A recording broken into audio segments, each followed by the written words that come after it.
जय मसीह के मेरे प्यारे भाई बहन। यहूदी और व्यवस्था। यदि तू यहूदी कहलाता है और व्यवस्था के पर भरोसा रखता है और परमेश्वर के विषय में घमंड करता है और उसकी इच्छा जानता है और व्यवस्था की शिक्षा पाकर उत्तम उत्तम बातों को प्रिय जानता है और अपने पर भरोसा रखता है कि मैं अंधों का अगुआ और अंधकार में पड़ो हूँ कि ज्योति और निर्बुद्धियों का सिखाने वाला और बालकों का उपदेशक हूँ और ज्ञान और सत्य का मानूं को व्यवस्था में है मुझे मिला है।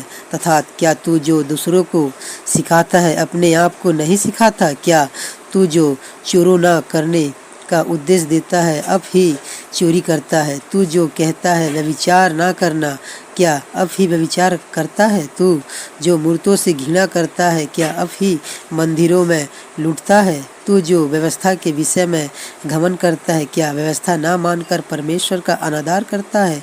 क्योंकि परमेश्वर तुम्हारे कारण अन्य जाति में परमेश्वर के नाम की निंदा की जाती है, जैसा लिखा भी है। यदि तू व्यवस्था पर चले तो खतने से लाभ तो है, परंतु यदि तू व्यवस्था को ना माने तो तेरा खतना बिन खतना ही दशा ठहरा है।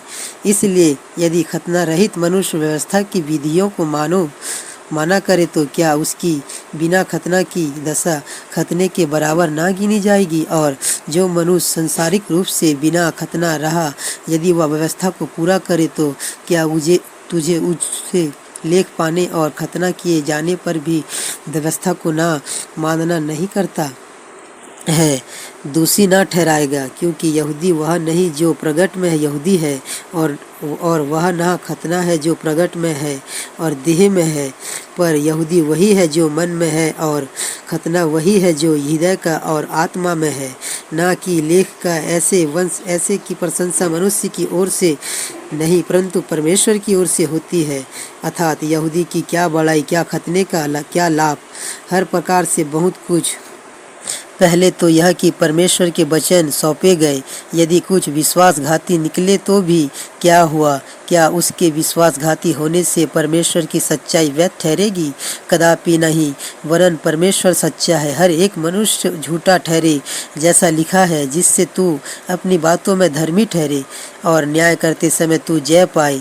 इसलिए यदि हमारा अधर्म परमेश्वर की धर्मिकता ठहरा देता है तो हम क्या कहें? क्या यह कि परमेश्वर जो क्रोध करता यानी है? यह तो मैं मनुष्य की रीति पर कहता हूँ, कदापि नहीं। नहीं तो परमेश्वर जैसे जगत का न्याय करेगा। यदि मेरे झूठ के कारण परमेश्वर की सच्चाई उसकी महिमा के लिए अधिक करके प्रकट हो तो फिर क्यों पापी के समान मैं दंड के योग्य ठहरा जाता हूँ? हम क्यों बुराई ना करें कि भलाई निकले, जैसा हम पर यही दोष लगाया भी जाता है। और कुछ कहते हैं कि इनका यह कहना है कि ऐसे, परंतु ऐसे का दोष ठहराना ठीक है।